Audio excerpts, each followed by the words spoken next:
السمنه مع الزيت. هنضيف البصله. بسم الله.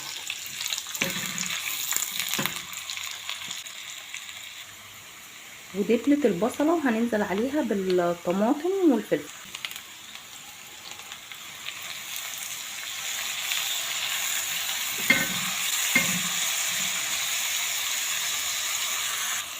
الرحمن الرحيم. وهننزل بالقوانص قبل الكبه. بسم الله الرحمن الرحيم.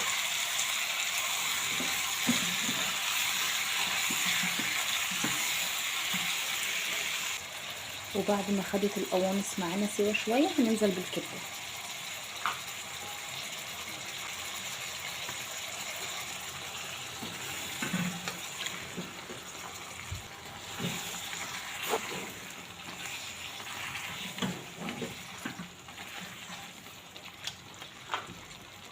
ومعانا البهارات بتاعتنا، كزبره وملح وفلفل اسمر وسن البهارات.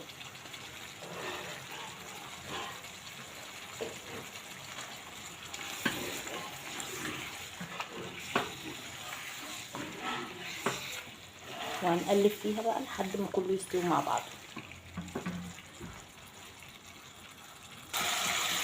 وبكده حبايبي خلصت وصفتنا النهارده. ان شاء الله اشوفكم في وصفه جديده.